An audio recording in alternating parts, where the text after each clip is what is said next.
श्री महाप्रज्ञ गुरवे नमः। जिसके सांसों में रहता है शाश्वत शांति का स्पंदन, उस महाप्रज्ञ को वंदन, उस महाप्रज्ञ को वंदन।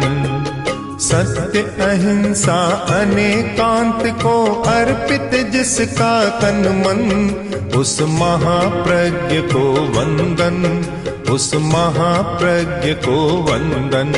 जिसके सांसों में रहता है शाश्वत शांति का स्पंदन, उस महाप्रज्ञ को वंदन, उस महाप्रज्ञ को वंदन।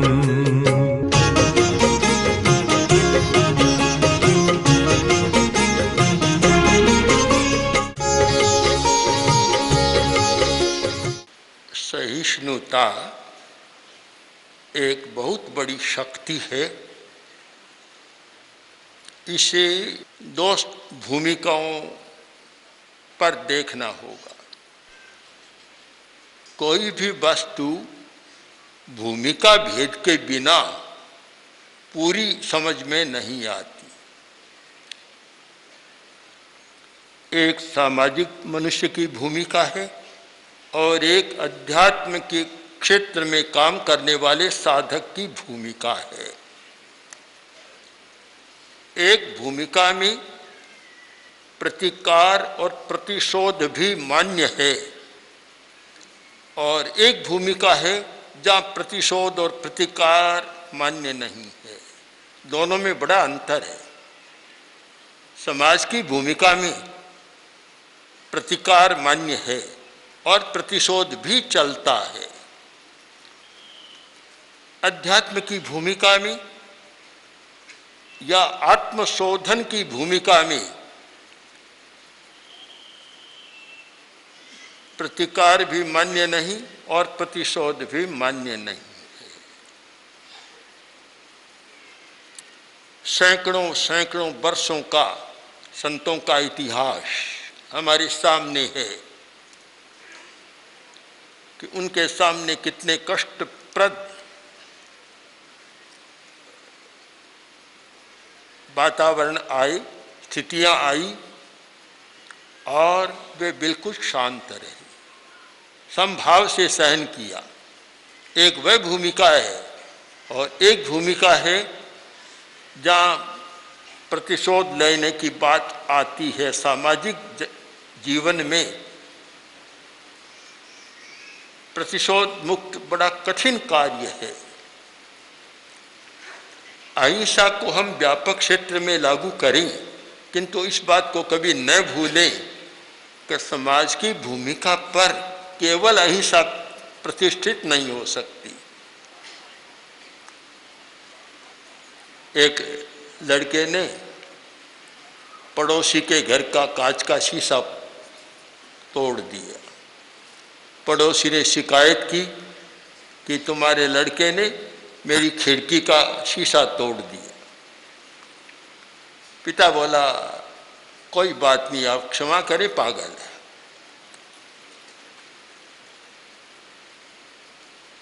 दूसरे दिन फिर तोड़ दिया। तब उसने सोचा अब ऐसे नहीं मानेगा।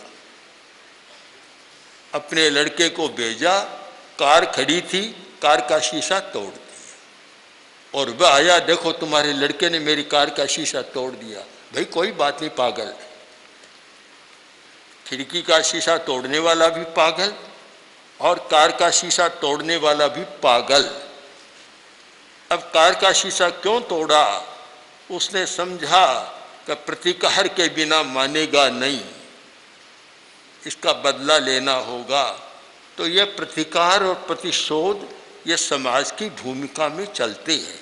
इसका कारण कि एक सामाजिक व्यक्ति केवल निर्जरा, केवल आत्मशोधन के लक्ष्य पर काम नहीं करता। उसका लक्ष्य केवल निर्जरा आत्मशोधन नहीं होता। उसका लक्ष्य भिन्न होता है कि भी सामाजिक व्यवस्था को ठीक रखना होता है। दो भूमिकाएं हमारे सामने, दोनों के लक्ष्य भिन्न है। साधक का लक्ष्य है निर्जरा, निर्जरा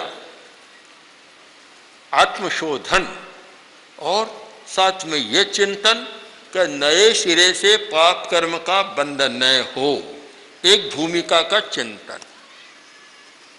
दूसरी भूमिका का चिंतन कि मुझे अपने पदार्थ की, वस्तु की सुरक्षा करना है, उसमें कोई बाधा डाले, बाधक बने तो मुझे उसका बदला भी लेना है। दोनों भूमिकाएं अलग, दोनों के लक्ष्य अलग, दोनों की क्रियाएं भी अलग।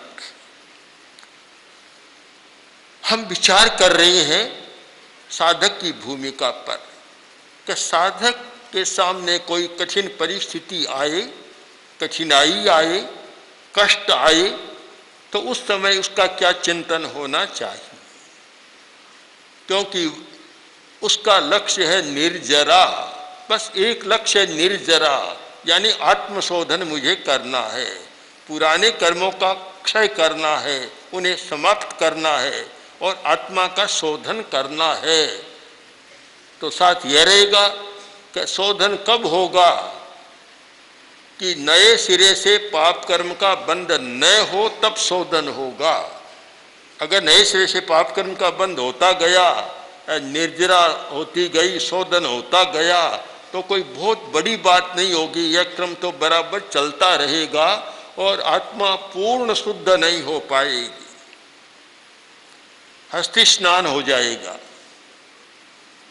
हस्ति स्नानवत हाथी तालाब में जाता है, स्नान करता है, पानी में काफी रहता है, पानी प्रिय है, और जब बाहर निकलता है तो तट पर वह कीचड़ और दलदल सा होता है, सूंड से उठाता है, शरीर को छिड़क लेता है।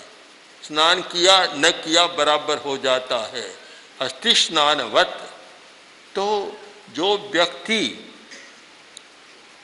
निर्जरा की बात करे और पाप कर्म के बंध पर ध्यान न दे, तो फिर वह उसका आचरण हस्ति स्नानवत होता है।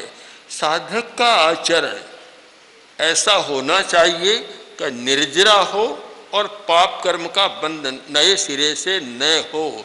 इन दोनों के बीच में जो क्या होना चाहिए, चिंतन कैसा हो, स्थानांक सूत्र में इसका बहुत सुंदर प्रतिपादन किया है कि निर्जरा हो और पाप कर्म का बंधन न हो।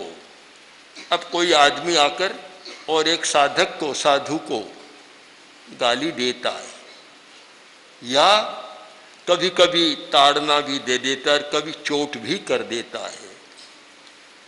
कितने संतों के इतिहास हैं कि किसी पर थूक दिया, किसी पर झाड़ू डाल दिया, किसी पर आकर कंधे पर आकर बैठ गया, किसी के छाती में मुक्का मार दिया। सैकड़ों सैकड़ों घटनाएं हैं, फिर भी उन्होंने सहन किया, शांत रहे। नामदेव के कंधे पर आकर एक आदमी बैठ गया तो नामदेव ने कहा, आज तक मुझे इतना अच्छा मित्र नहीं मिला जो इस प्रकार का व्यवहार करे। कितने अच्छे मित्र हो तो, वह तो आए बुरी नीति से और वे करें कितना अच्छा मित्र है। दो भूमिकाएं हैं। अगर आप इस भूमिका को सामाजिक जीवन पर घटित करें तो आपके मन में उलझन हो सकती है। इस प्रकार सहन करते चले जाएं तो हमारा अस्तित्व ही समाप्त हो जाएगा। वह एक अलग भूमिका है। आप अध्यात्म की भूमिका को समाज की भूमिका पर न ले जाएं और समाज की भूमिका को अध्यात्म की भूमिका पर न लाएं। आचार्य भिक्षु का यही तो मंतव्य था कि दोनों का मिश्रण मत करो। अध्यात्म की भूमिका का जो कार्य, व्यवहार, आचरण है उसे अध्यात्म की दृष्टि से देखो, और समाज की भूमिका का जो व्यवहार है उसके समाज की भूमिका से देखो। तो सहिष्णुता की भी दो भूमिकाएं बन गई, एक सामाजिक प्राणी की भूमिका और एक साधक साधु की भूमिका। अभी हम चर्चा करें साधक साधु की भूमिका का। उसे कोई आकर कष्ट देता है तो क्रोध न करे और ये चिंतन करे कि देखो ये आदमी मुझे कष्ट दे रहा है, दया का पात्र है, दयनीय है। दयनीय है। दयनीय क्यों है कि कोई न कोई मोह का प्रबल कर्म उसके उदय में आ गया, इसलिए ऐसा व्यवहार कर रहा है। अगर मोह उपशांत होता तो ये मेरे साथ ऐसा व्यवहार नहीं करता। उदीर्ण कम्मा खलु अयम पुरुषे, ये उदीर्ण कर्मा पुरुष है, इसलिए ऐसा व्यवहार कर रहा है। अब इसके तो कर्म का उदय हो रहा है और ऐसा गलत व्यवहार कर रहा है। अब मैं इसको लेकर पाप कर्म का बंध क्यों करूं, क्रोध क्यों करूं, उत्तेजना में क्यों जाऊं, और मैं क्यों मोह कर्म का बंध करूं। मुझे मोह कर्म के बंध से दूर रहना है, उपशांत रहना है। एक चिंतन, और जिसमें यह चिंतन रम गया, इस चिंतन में जो लीन हो गया, वह फिर उत्तेजना में नहीं जाएगा और प्रतिशोध की बात नहीं करेगा, सहन कर लेगा। सहन करना समाज की भाषा में है कायरता। एक आदमी कुछ गलत काम करता जाए और हम उसको सहन कर ले, यह कायरता बहुत बड़ी कायरता है समाज की भाषा में। किंतु अध्यात्म की भाषा में या साधना की भाषा में यह परम वीरता है। महावीर को कितना कष्ट दिया गया, उस समय महावीर ने क्या सोचा था।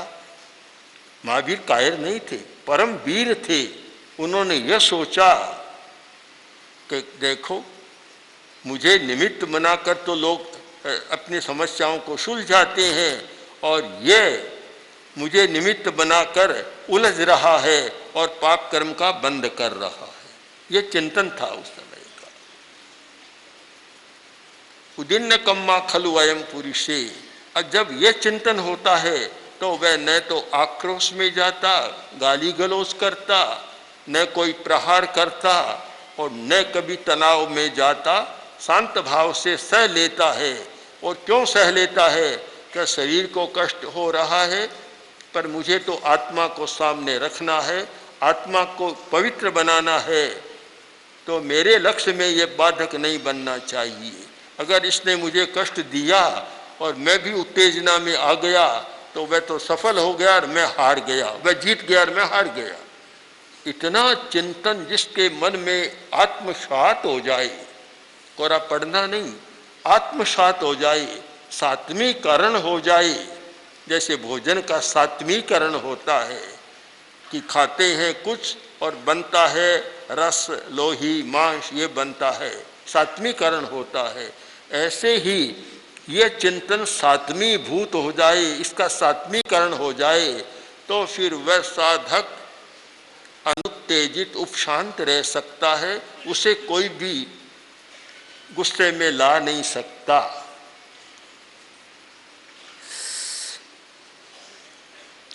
दूसरा चिंतन कि कोई आदमी आकर और साधु को कष्ट देता है, निंदा करता है, गाली बोलता है, अपमान करता है, तिरस्कार करता है, तो उसका चिंतन होना चाहिए कि जक्खा वित्थे खलु अयम पुरुषे।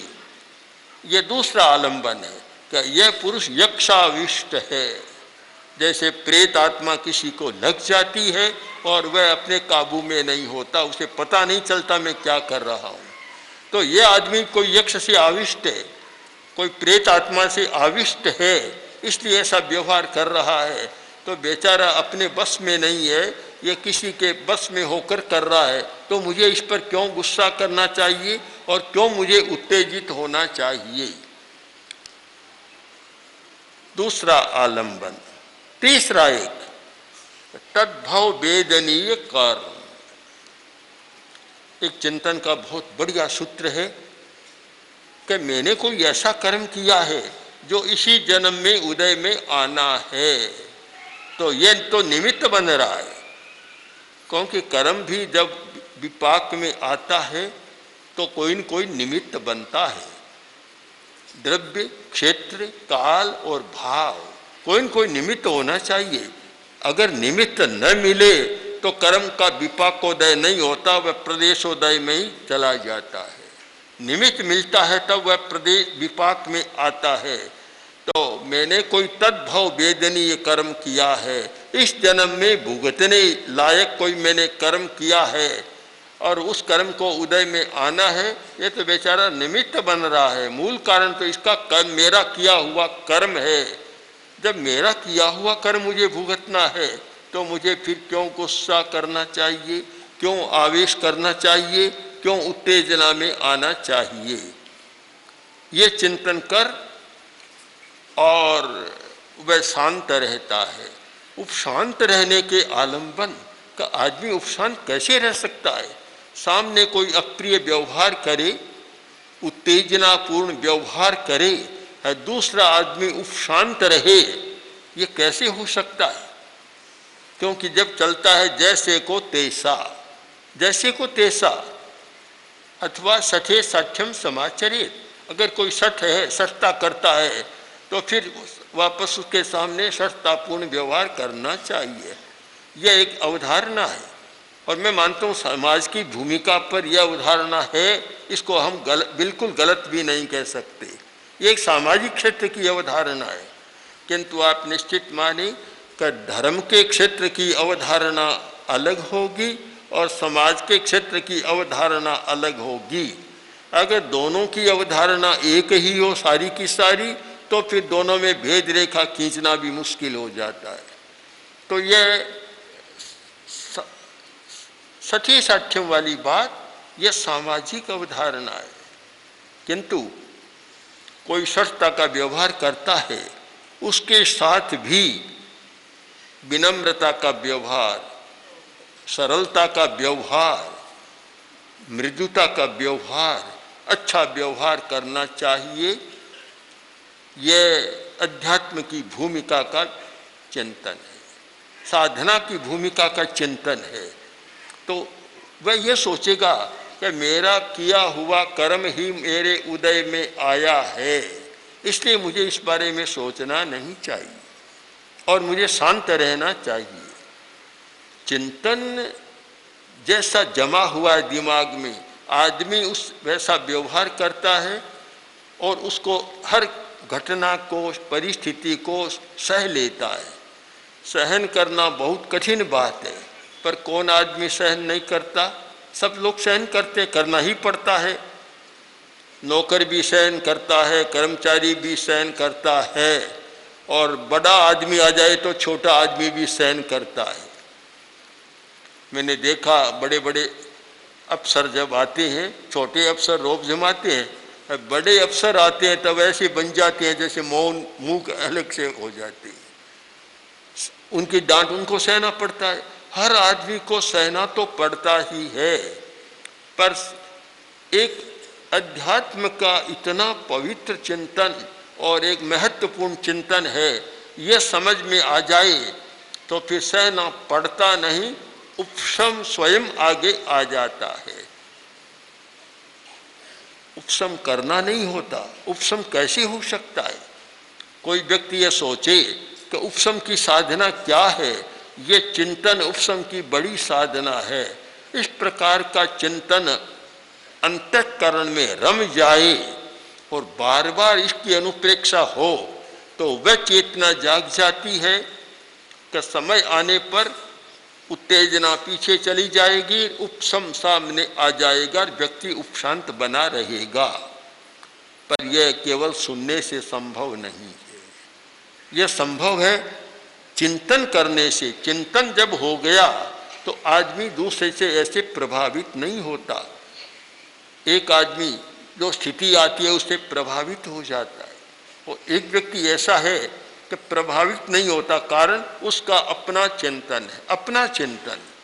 इस प्रसंग में एक घटना का उल्लेख करना बहुत प्रासंगिक होगा कि पंजाब के महाराजा रणजीत सिंह के सामने एक विदेशी आया। विदेशी ने एक कांच का बना हुआ दावत उनके सामने पेश किया और कहा कि महाराज मैं लाया हूँ और आप लोग खरीदें, बहुत बढ़िया चीज़। महाराजा रणजीत सिंह बहुत विचारशील राजा थे। उन्होंने हाथ में लिया और सबके देखते हुए उसको फेंका, चूर चूर हो गई। कांच का तो था। अब महाराजा बोले, भैया बताओ इसका अब कितना मूल्य है? पहले तुम कह रहे थे इसका बहुत मूल्य है, 100, 200, 400, 500, 1000 रुपया मूल्य है। अब इसका कौड़ी मूल्य भी नहीं, मूल्य है ही नहीं बिल्कुल। महाराजा ने अपने कर्मचारी को बुलाकर कहा कि यह पीतल की दावत है, लाओ। लाया, उसको फेंका तो टूट गई। अब कि इसको बाजार में बेच कर आओ। आदमी गया, बाजार में बेच कर आया, पैसा लेकर आया। तो महाराजा रंजीत सिंह ने कहा, देखो कि तुम्हारा इतना कीमती और टूटने के बाद कोई मूल्य नहीं, और हमारा ये कम कीमत वाला है दावत, किंतु टूट गया तो भी इसके पैसे आ गए। गरीब देश में ऐसी वस्तु नहीं चाहिए कि जो दाम तो ज़्यादा लगे और बाद में उसका कोई भी मूल्य नहीं हो टूट जाने पर। हमें तो ऐसी वस्तु की ज़रूरत है कि जो है तो भी मूल्य है, और टूट जाए तो भी उसका मूल्य होता है।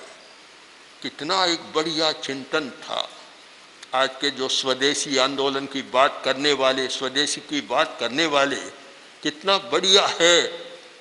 और जो एक आकर्षण पैदा हो रहा है आज तड़क भड़क के प्रति, उन्हें सोचना है कि टूटने के बाद इसका क्या मूल्य होगा। बस स्थायी मूल्य किसका है? तो इतना गहरा चिंतन था। तो महाराजा ने उसको विदा कर दिया, चला गया बेचारा। कि हमारे यहाँ जरूरत नहीं है इन चीज़ों की, हमारे यहाँ तो उन चीज़ों की जरूरत है कि जो रहे तो भी मूल्य और टूट जाए तो भी उनका मूल्य बराबर रहता है, मूल्य नहीं कम होता। पीतल पीतल का मूल्य है, चाहे टूट जाए तो भी मूल्य है, बना रहे तो भी मूल्य है। इतना गहरा चिंतन था तो समस्या को टाल दिया। हमारा भी, साधक का भी इतना गहरा चिंतन होना चाहिए कि मेरा व्यवहार आदि में भी अच्छा लगे, मध्य में भी अच्छा लगे और अंत में भी अच्छा लगे। ऐसा व्यवहार नहीं कि प्रारंभ में तो अच्छा लगे और अंत में एकदम रद्दी हो जाए, मूल्यहीन हो जाए। ऐसा उसका सारा व्यवहार नहीं होता। उपशम शाश्वत मूल्य का है। उपशम का मूल्य प्रारंभ में भी अच्छा, मध्य में भी अच्छा और अंत में भी अच्छा। किधर भी देखो, हर देश और काल में उपशम का मूल्य बराबर बना रहता है। तो हमें उसकी साधना करना है। अब चिंतन का चौथा सूत्र यह है कि इस व्यक्ति ने तो मुझे गाली दे दी, मेरा अपमान कर दिया, तिरस्कार कर दिया। अगर मैं इसको सहन नहीं करूंगा तो पावे कम में एगन स्वयं पावे कम में भविष्य, तो इसका फल कृष्ण को भुगतना पड़ेगा। पाप कर्म का बंध उसके नहीं मेरे होगा। अगर मैं सहन नहीं करूंगा तो पाप कर्म का बंध उसका मेरे होगा। मैं पाप कर्म से आत्मा को मलिन करना नहीं चाहता। जो लोग पाप कर्म के बंध से डरते हैं उन्हें सोचना है कि पाप कर्म का बंध न हो, यानी आत्मा को उज्जवल करना चाहते हैं और आत्मा और अधिक मैली न हो। इसलिए मुझे सहन करना चाहिए, क्योंकि असह मानस से पावे कम में बंध। अगर मैं सहन नहीं करूंगा तो पाप कर्म का बंध हो जाएगा और मैं नहीं चाहता कि अपनी आत्मा को फिर मेला करूं। एक बहुत बड़ा आलंबन है जो कर्मवादी है, आत्मवादी है, जो आत्मा को मानने वाले हैं, कर्म को मानने वाले हैं, कर्म के फल को मानने वाले हैं। उन लोगों के लिए तो सोचने का है कि मैं जागरूक रहूं कि नए सिरे से भारी कर्म का बंध न करूं। छोटा मोटा कर्म का बंध तो जीवन में होता रहता है, पर ऐसा भारी पाप कर्म का बंध न करूं कि जिसका बुरा परिणाम मुझे ही भुगतना पड़े। बहुत बड़ा एक चिंतन सूत्र है हमारे सामने, और जो व्यक्ति इस भाषा में सोचता है उसे अवश्य ही सहन करने की शक्ति पैदा हो जाती है। ओम श्री महाप्रज्ञ गुरवे नमः। ओम श्री महाप्रज्ञ गुरवे नमः। ओम श्री महाप्रज्ञ गुरवे